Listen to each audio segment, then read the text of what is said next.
I didn't expect to recognize my own jacket on someone else's shoulders. That's how it started. Not with a message or a confession, but with something stupid and small, a jacket I had given her when she said she was cold one night months ago. I saw it across the street, wrapped around a girl who wasn't her. I stood there longer than I should have, watching. For context, I had been with Mia for almost 4 years. We weren't perfect, but we were stable. We had routines, shared bills, inside jokes that made no sense to anyone else. It felt real. Like something that would last. Before everything went wrong, life was simple. Work, dinner together, weekends with friends, or just staying in. I trusted her without question. Completely. And maybe that's the part that makes this harder to admit. Because I'm not just someone who got betrayed. I'm someone who helped the person who betrayed me rebuild her life from nothing. And she repaid me the first chance she got. When I met Mia, she was barely holding it together. We met through mutual friends, and at first she was just quiet. Not shy, just guarded.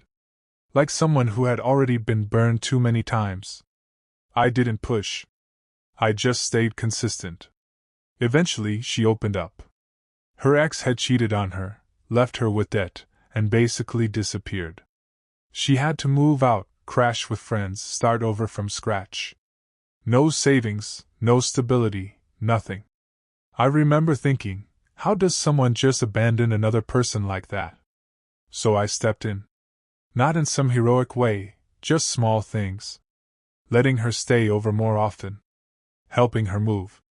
Covering rent when she couldn't make it. Listening when she spiraled at night. She cried a lot back then.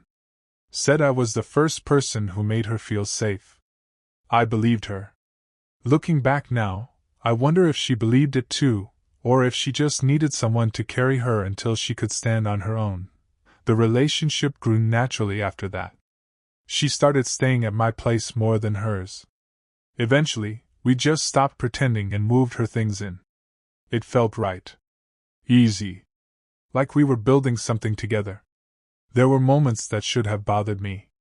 Like how she kept in touch with people from her past, guys she insisted were just friends. Or how she got defensive when I asked simple questions. But every time I hesitated, I remembered where she came from. I told myself, she's been hurt. She needs patience. And to be fair, she was good to me too. Thoughtful in ways that mattered. She'd cook for me after long days, leave little notes, hold me like she actually needed me. That's what made it convincing. I didn't feel like I was being used. I felt like I was finally part of something meaningful. And I ignored the voice in the back of my head that whispered, this feels a little too perfect. The first real crack showed up in a way I almost laughed off. She started guarding her phone. Not dramatically, just small shifts. Tilting the screen away. Taking calls in another room. Locking it when she used to leave it lying around. When I asked about it, she shrugged it off. Work stuff. You know how it is. Except I knew her job. There was nothing secretive about it. Still, I didn't push. I told myself trust meant not needing to check. But something changed in me after that. I started noticing things I hadn't before. Late replies. Sudden plans. That slight delay before answering a question. Nothing concrete. Just enough to make me feel like I was standing on something unstable. And instead of confronting it, I doubled down. More support. More patience. More understanding. Like if I just loved her better, whatever this was would disappear. The night everything shifted, she came home later than usual. Not suspiciously late. Just enough that it didn't match what she told me earlier. I asked casually, how was it?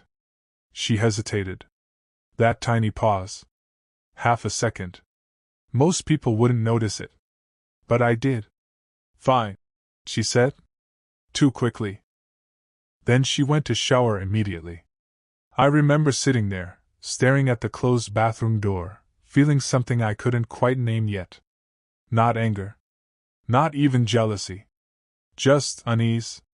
Her phone buzzed on the table. I didn't touch it. I wish I could say it was because I trusted her. But really, I think I was afraid of what I'd find. So I sat there instead, listening to the water run, pretending everything was still normal. That was the last night I fully believed in what we had done. A few days later, the message came. Not to me. To her. She had left her laptop open, something she never did anymore. A notification popped up while I was working nearby. I didn't even mean to read it. But I saw enough. Miss you already? Last night felt like before. I froze. My brain tried to rationalize it instantly. Maybe it was old. Maybe it was a friend. Maybe. But there was a name. A name I didn't recognize. And something about the way it was written, it wasn't casual. It wasn't friendly. It was intimate. I didn't confront her right away. Instead, I did something I'm not proud of. I waited. I watched. And for the first time in years, I started questioning everything she told me. Over the next week, everything lined up in the worst possible way. Late nights matched with messages. Excuses that didn't quite hold up. Conversations that stopped when I entered the room. I wasn't imagining it. I knew. But knowing and accepting are two different things. Part of me still hoped there was an explanation. Something that wouldn't destroy everything we built. I kept replaying moments in my head. The way she looked at me. The way she said she loved me. The nights she cried in my arms. Was all of that real? Or was I just convenient? That question started eating at me. Because if I meant nothing to her, then what did that say about the years I gave her? I finally confronted her on a random Tuesday. No dramatic build-up. No yelling at first. Just exhaustion. I asked, "Who is he?" She didn't even pretend to be confused.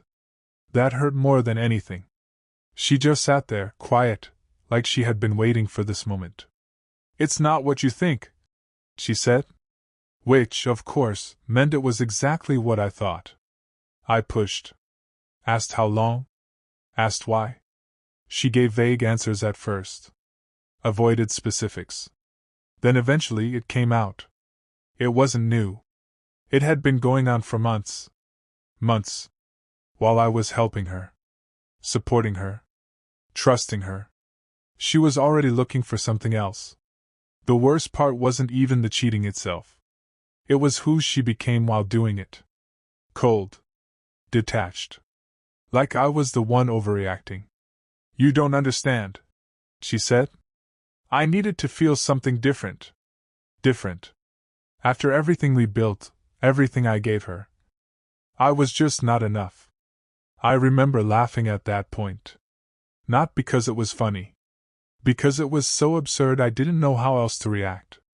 I asked her, "Why stay with me then?" And she said something I'll probably never forget. "Because you were safe." Safe. Not loved. Not chosen. Just safe. That word broke something in me. Safe. Like I was a fallback plan. A shelter. Not a partner.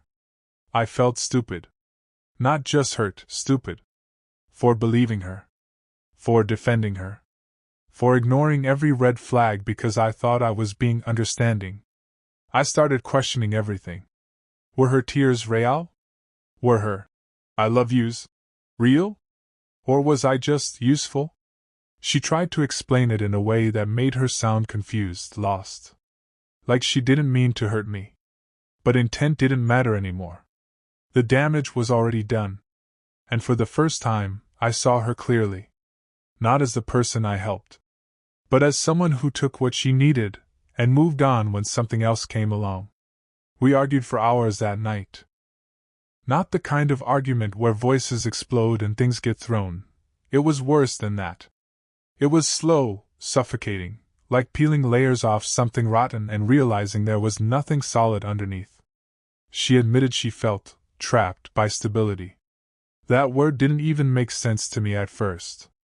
Trapped by something we built together? By something she once begged for? She said things got predictable. That we fell into routines. That she started feeling like she was disappearing inside a life that was Too calm. I remember staring at her and thinking, wasn't that the point? Wasn't peace what she wanted after everything she'd been through? I asked her if betrayal was her version of excitement. She looked away. No answer. Silence filled the space between us, thick and uncomfortable. Then she said something else that stuck with me. I didn't plan for it to happen. Like that somehow softened it. Like it just happened to her. I pressed her harder this time. Asked if she loved him. She hesitated again. That same half-second pause. I don't know, she said quietly. And somehow that hurt more than if she had just said yes. Because it meant I wasn't even losing her to something real. Just something temporary. Something impulsive. At one point, she started crying. Not loud, dramatic crying, just quiet tears, like she was overwhelmed by everything crashing down. And I felt it. That instinct. That pull to comfort her. My body literally leaned forward before my brain caught up. That scared me more than anything. Even after finding out she had been lying to me for months. I still wanted to be the one who made her feel okay. That's when it hit me how deep I was in this. How much of myself I had given to her. How much of my identity was tied to being the person she could rely on.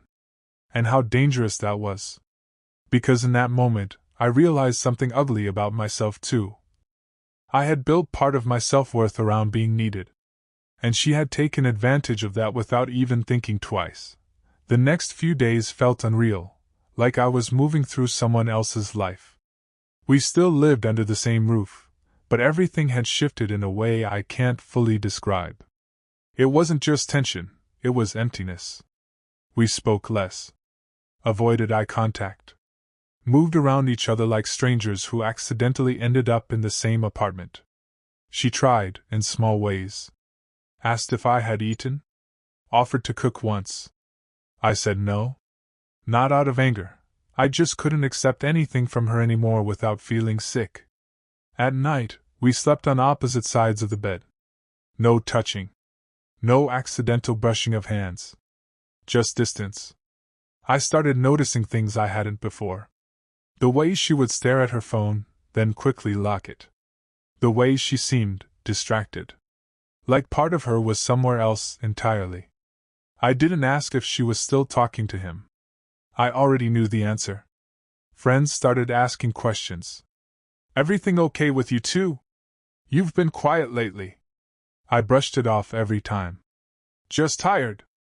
Work stuff. I couldn't bring myself to say it out loud. Because saying it meant admitting I had been fooled for months. And there's a kind of shame that comes with that. Not just heartbreak, but embarrassment. Like you should have seen it coming. Like everyone else would have noticed sooner. I kept replaying old memories, trying to spot the exact moment things changed. But the truth is, I think she had already checked out long before I realized anything was wrong. And I was just the last one to catch up. Eventually, I asked her to leave. There was no dramatic build-up. No big speech. Just a quiet moment in the kitchen. She was making coffee like it was any other day, and I realized I couldn't keep pretending anymore. I think you should move out, I said. My voice didn't even sound like mine. She froze for a second, then nodded. No argument. No pleading. No attempt to fix anything. That hurt more than if she had fought me. It felt like confirmation. Like she had already accepted the end long before I did. She just hadn't said it out loud yet. She started packing that same day. Watching her go through her things was surreal. Clothes, books, little objects we had picked out together, all of it being sorted into boxes like it meant nothing. I found things I had forgotten about. Photos. Notes. Random souvenirs from trips. I wondered if any of it meant anything to her now. Or if it was all just part of a phase she had already moved on from. At one point, she picked up the jacket I gave her, the same one I had seen on someone else. She hesitated. Then she packed it anyway. I didn't say anything. I didn't have the energy left to fight over symbols. When she finally left, she stood by the door for a moment.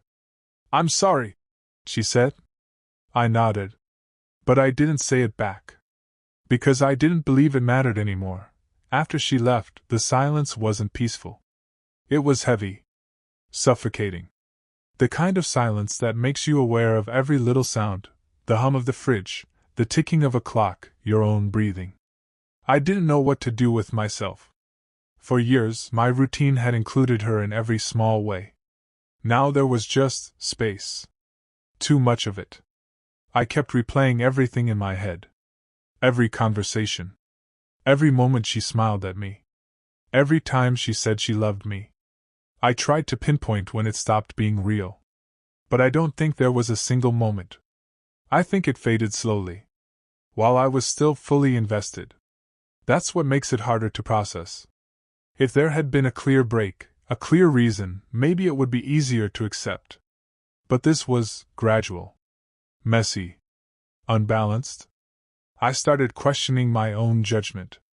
How did I miss it? How did I not see what was happening right in front of me? Was I too trusting? Too naive? Or did I just choose not to see it because the truth was inconvenient? I know I ignored things. Small red flags. Moments that didn't add up. I told myself I was being understanding.